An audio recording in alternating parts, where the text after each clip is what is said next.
the United Kingdom began the biggest vaccination programme in our history, and the public is coming forward at an extraordinary pace to get a jab to protect themselves, beginning with the elderly and the most vulnerable. With 138,000 recipients of the first dose and more joining them every minute, there's no doubt that we are winning and will win our long struggle against this virus.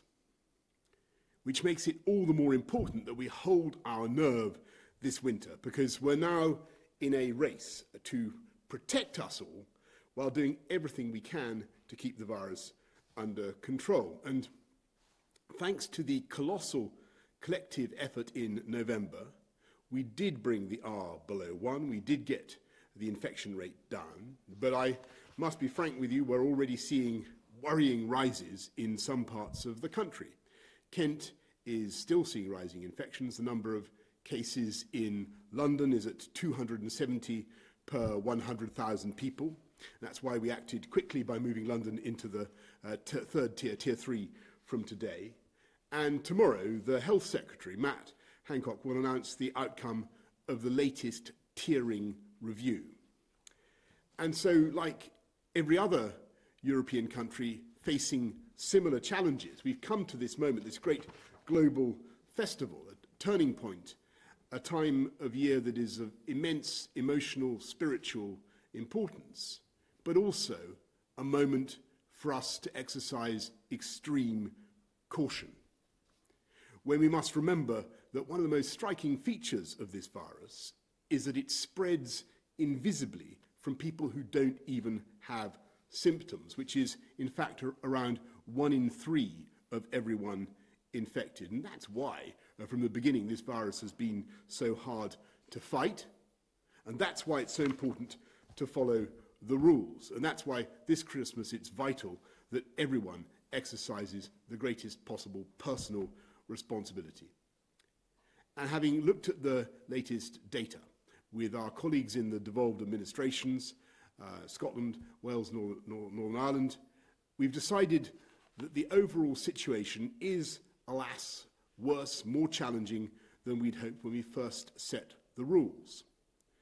So while it would not be right, we think, to criminalise people who have made plans and simply want to spend time with their loved ones, we're collectively, across the UK, governments at every level, asking you to think hard and in detail about the days ahead and whether you can do more to protect yourself and others.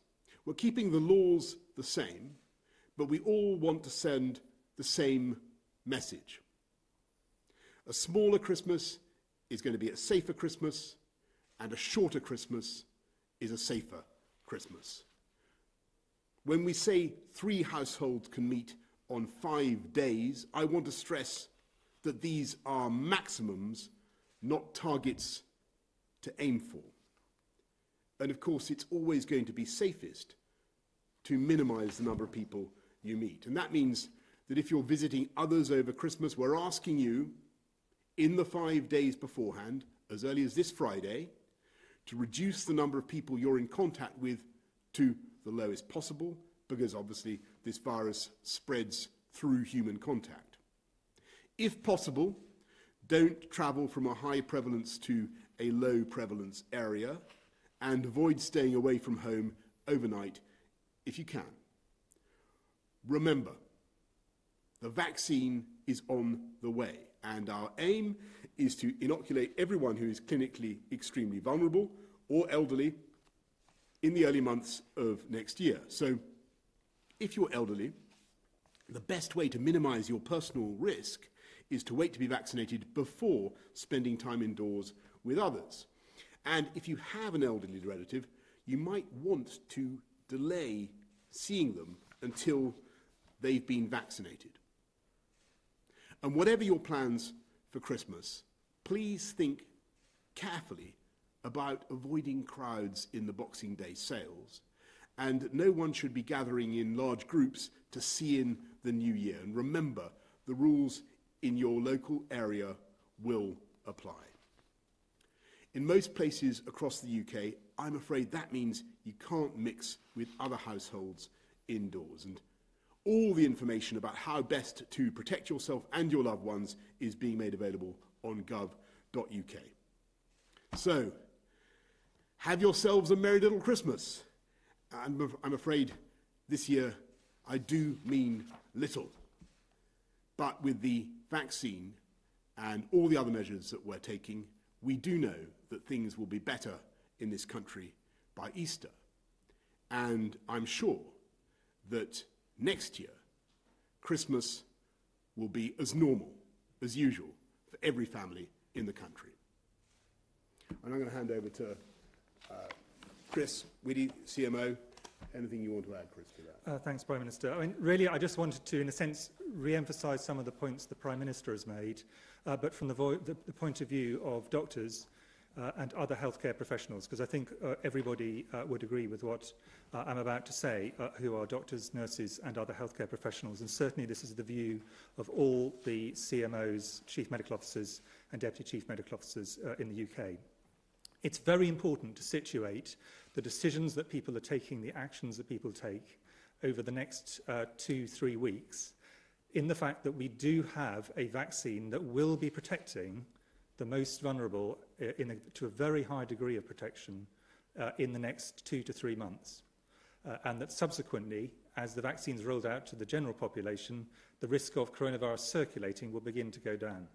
So we are tantalising close to the stage where anybody who gets into trouble as a result of actions this Christmas would have been protected in the very near future. So it is very important people think about that when they make decisions over the next few weeks.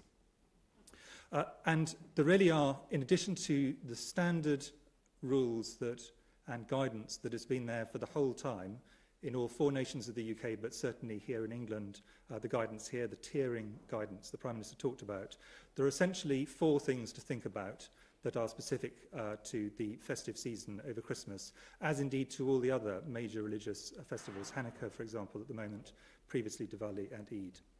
The first thing is keep it small, keep it short, keep it local, and think of the most vulnerable people. Keep it small because the smaller the number of households that meet together over the festive season, the less transmission there will be. So smaller numbers in bubbles, smaller numbers that you meet in any other situation, all of this helps pull down the risk for your family, for your friends and for the wider community. Keep it short because the shorter the period that people are together, the less risk there is of transmission occurring. Keep it local because people travelling from high incidence areas with a lot of transmission, to lower incidence areas, have the risk of actually passing on the virus. So wherever possible, keep it local. And in particular, think about people that you might meet, that your family might meet, or that one generation along people might meet, someone who you meet who then meets an elderly or medically vulnerable person who would very soon be protected, but at the moment is not, as a result of the vaccine that's rolling out. So just keep it small, keep it short, keep it local, think of the vulnerable, and that way we can reduce the risk at Christmas. We all accept there's an increased risk at Christmas. Nobody has hidden that at all at any point along this, but if we do this, we can reduce the risk further for everybody. Thanks very much, Chris. Let's go to questions from the public and then the media. Let's go first to Teresa from Cambridgeshire. With the significant increase in positive cases and more areas entering Tier 3, plus the news of a new variant of coronavirus that could spread faster, what evidence can the government provide to support the mixing of households at Christmas is not detrimental to our lives, pressure on the NHS and economy? Well, Teresa, let me go first and just say that, as Chris has said, nothing in this whole campaign against the pandemic has been without risk, but we have to make a judgment about partly about how people are going to behave anyway, people's natural instinct to want to see their families if they possibly can.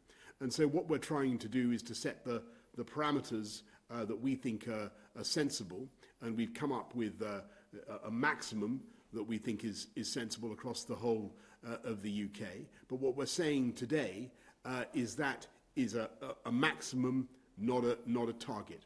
And we're saying, Theresa, that everybody should exercise personal responsibility, judging yourselves how best to reduce the contact, the meeting of other people that is the way of spreading this disease. And that's the way that we intend to minimize the effect of Christmas gatherings on the wider pandemic. It's about trying to reduce that contact and make sure that everybody is as cautious and as personally responsible as possible.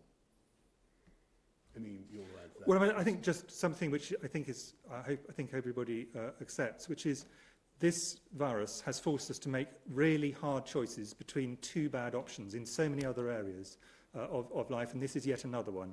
The natural wish for people to come together at Christmas, which also it can be important for some people's loneliness, mental health and other areas. So this is not just saying, well, this can't happen at all, is not without cost actually in the health side of things, leaving aside anything else, against the fact that the more people come together, the more different households come together, the more time they spend together, the greater the risk. And we're forced into this incredibly difficult choice where both the options are bad options. And the aim is to try and find some middle way between the difficult options we have to have. But people really must take seriously the fact that they must minimise the risk by reducing the size, reducing the length of time, and reducing travel between high and low incidence areas, and particularly thinking about the most vulnerable.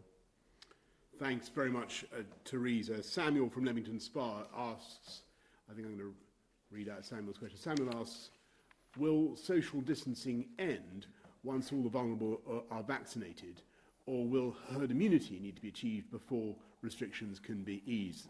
Samuel's asking an incredibly important question. I think a few weeks ago I spoke about, the potential crossover point when we'll have got enough of the vulnerable or the elderly vaccinated ready to think very differently about the non-pharmaceutical interventions, the social distancing and all those types of measures. Were by no means there yet, but there will come a point, I believe, between now and Easter when that will happen. But what we're trying to do now, Samuel, is really massively accelerate, if we possibly can, that vaccination programme for precisely the reason you identify. On the herd immunity question, I think I'm going to hand over to and how it, and when and how it might be. It might work. I'm going to hand over to Chris.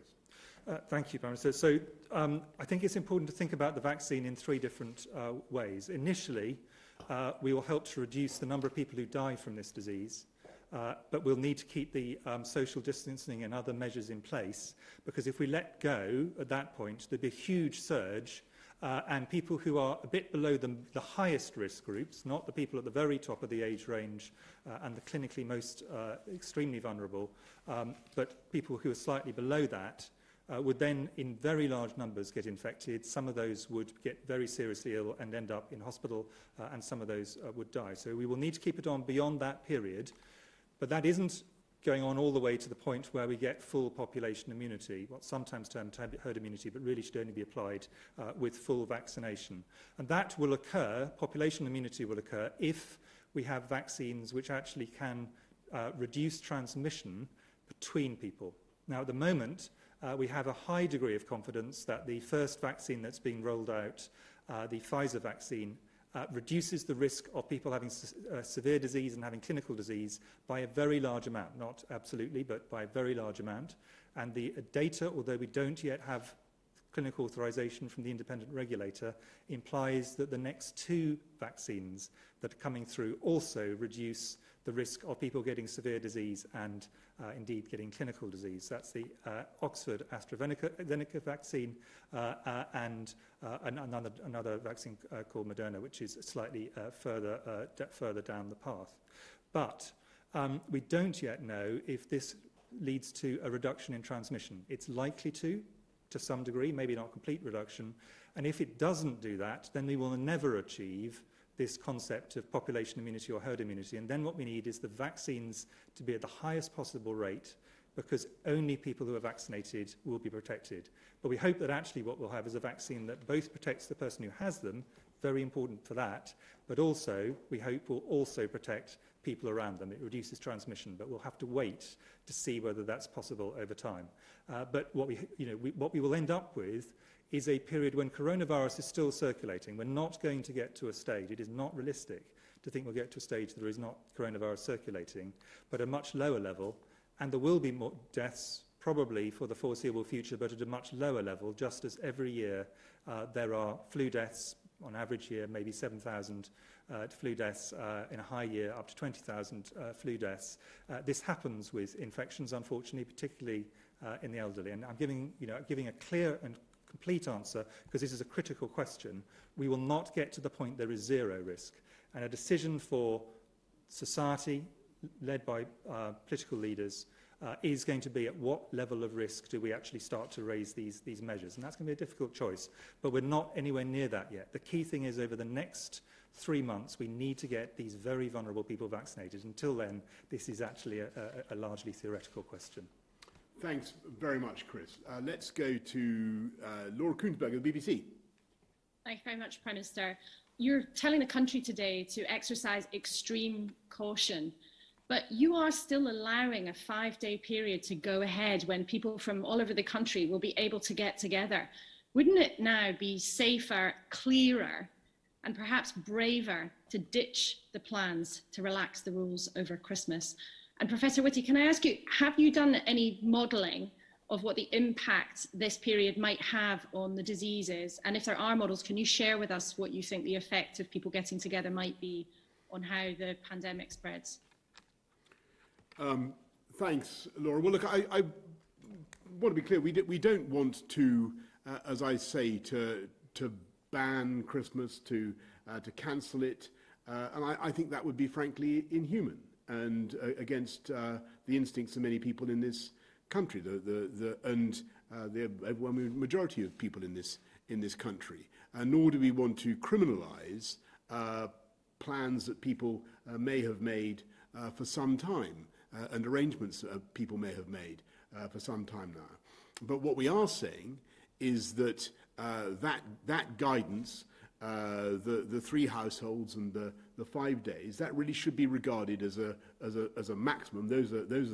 That's the outer limits, and really people should think very, very hard about coming in under those limits and what they can do to minimise their own personal meetings with other people and to protect themselves and their family. And there are all sorts of ways in which we set that out in the guidance. We think that's the right way to do it, Laura. We think that people really do understand how this disease is communicated now, and we're offering a lot of advice, but we're also relying on people's strong sense of personal responsibility.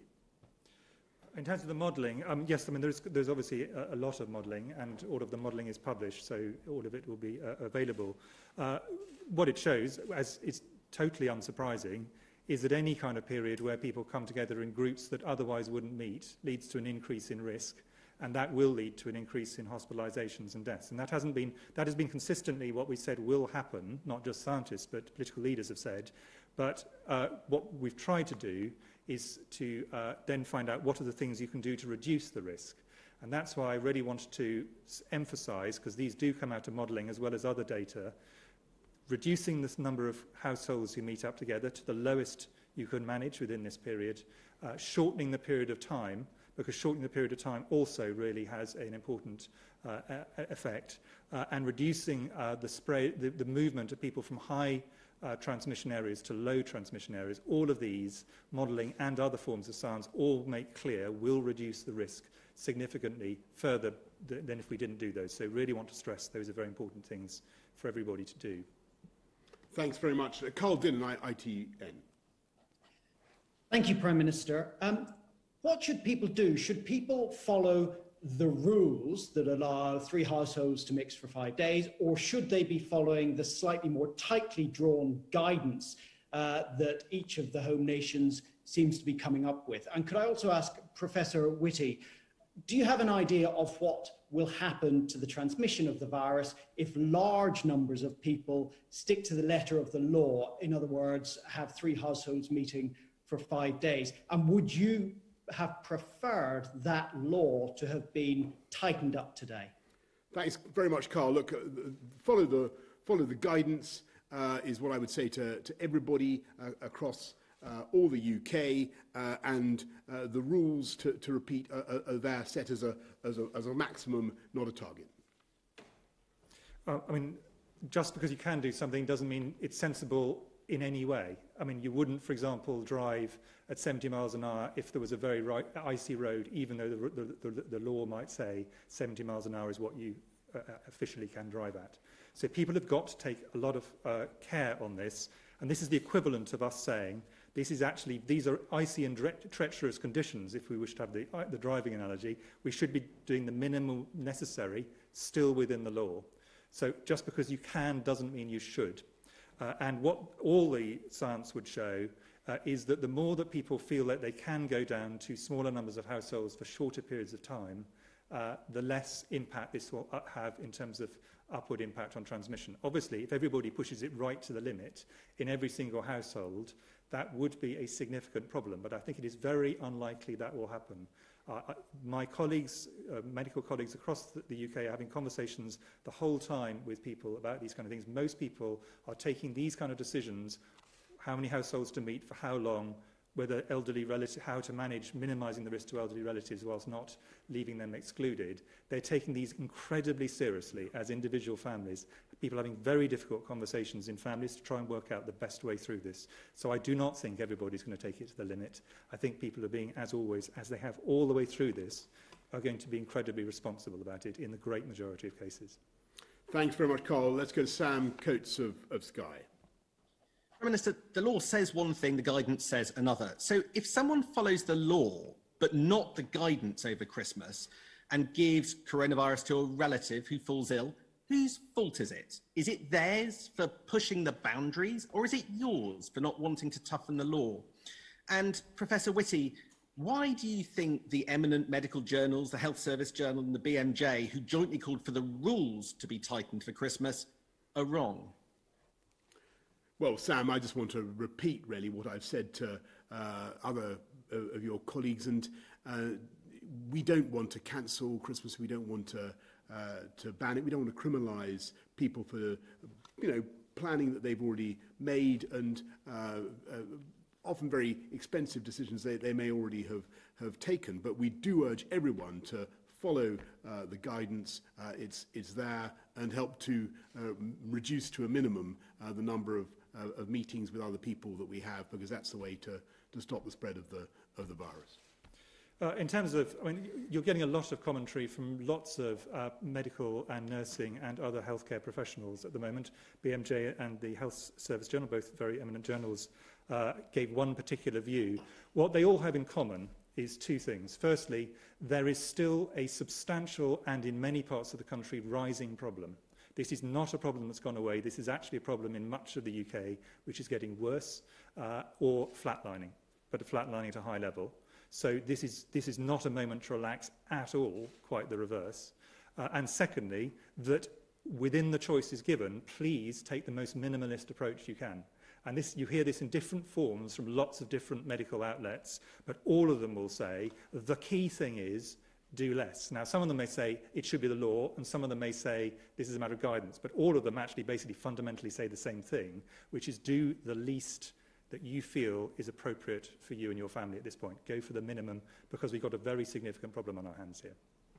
Thanks very much. Let's go to Gordon Rayner of The Telegraph. Thank you, Prime Minister. Prime Minister, does your approach to the Christmas lockdown mark a new, more perhaps mature approach to the way that you're treating COVID regulations, where people are given the information they need and then asked to use their own judgment and common sense to make decisions about their lives? And also, given that Wales has just announced another lockdown to start on December the 28th, not long after their firebreak, does that give you cause to question whether lockdowns are still the best way to respond to COVID? Well, first of all, Gordon, I mean, alas, I respectfully got to differ with your characterisation of this approach. It remains, alas, much against, I'm sure your instincts and everybody's instincts. It remains a highly prescriptive approach. We are saying very clearly that you can't meet in more than 3 households for more than 5 days. I don't think there's been anything like it, probably not since Cromwell's time, or heaven knows, when we've had something like this before. What we are saying is, because we do recognise that the human spirit will naturally want to celebrate Christmas and all the other festivals that people want to celebrate, that you cannot constrain people too much. You have to be reasonable.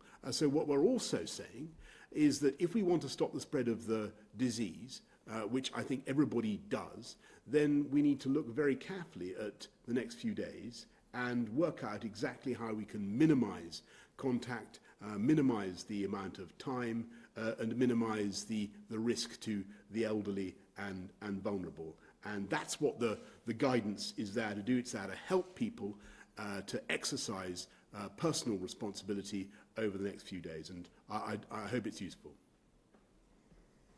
Thanks very much, Gordon. Let's go to Hannah Roger of the Herald. Hi, Prime Minister. Hi, Professor Whitty. I've got a couple of questions. I think, first of all, for Professor Whitty, I was wondering if you have any advice for people who are planning to visit care home residents over the festive season, and whether, how that should interact with, if they're planning to see other households. Should it be the case that they shouldn't visit care homes at all if they're planning to meet any other households? And for you, Prime Minister, the Scottish Government said last month that every penny of its coronavirus Barnett consequentials would be spent on COVID-related issues. However, according to research today from the Scottish Parliament Library, the Scottish Government is now suggesting that as much as £330 million of this may be held back to cover the costs, any costs related to Brexit. I was wondering what you think of that decision, and if you think that Scotland has received enough funding to manage the end of the transition period. And just lastly, for the Prime Minister, seeing as everyone seems to be talking about Christmas, what gift have you got for Nicola Sturgeon this year? I think you had a question first, Okay, Chris, about care homes. But I'll try and think of a present for Nicola. There is at the moment, in terms of I and the other Chief Medical Officers, including the Chief Medical Officer and Deputy Chief Medical Officers from Scotland, discuss this the whole time, because both from a medical advice point of view and for individuals and their families, you're trying to balance two very difficult risks.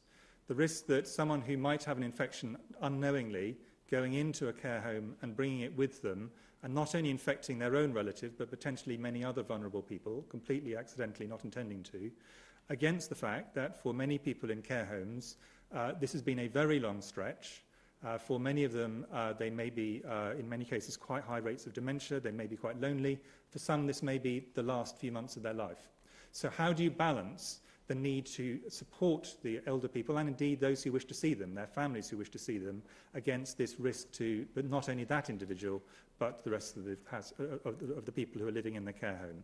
And what we've all tried to do, and there are a variety of ways of doing it depending on the level of risk, is to say, well, at one point, the decision locally has to be made by the care home in consultation with the Directors of Public Health and other professionals. But certainly in an England context, and the guidance is slightly different between the four nations, but not in essence, we try to take the risk down as far as we can. Have it PPE, increasingly using testing, which is not a way of taking the risk away, but it reduces the risk, and the amount of testing is going to go up in the next week, initially to help over the Christmas period, but we hope after that period. So testing helps reduce the risk. And then different levels of precautions depending on the tier that the part of the country is in. So higher tier areas have more restrictions than lower tier areas and ever. Now, none of these are perfect solutions. What all of them are trying to do is balance these risks against one another. We're never going to take them down to zero, but it is a way of trying to allow these things to happen. And there is a slight relaxation of the rules for adults who are not older adults, but adults of working age, but are in care homes over the Christmas period here in England. It's a small seasonal change. And Hannah, just on the Barnet consequentials, obviously they should be spent on the things for which they're intended. That funding should clearly go on the things for which it's intended. And as for a present for Nicola, I mean, well, there's all sorts of things that will arise naturally from the UK's getting a new relationship with our friends in the European Union. But one thing that may be of particular interest to the people of Scotland is that they will become the proud possessors of hundreds of thousands of tons of fish, shellfish, crustaceans, and I don't know whether Nicola's a keen fish eater, but she'll have more than she could possibly consume herself for a very, very long time to come. So how about that? Will that do? Okay, thank you. Let's go to Tim Ross of Bloomberg. You said, Prime Minister, that you want to massively accelerate the vaccination programme. Do you hope that the Oxford AstraZeneca vaccine will be available before the end of this year? And when do you expect all over 50s will be vaccinated? And then, since you mentioned Brexit, just very quickly, 3 days ago you said you thought that WTO terms would be the most likely outcome. Is that still your view, or are you now more optimistic? Thanks. Well, listen, I might ask Chris to comment about AstraZeneca because obviously I'm hopeful, but I've always been in the. You may not believe this, Tim, but I've always been in the kind of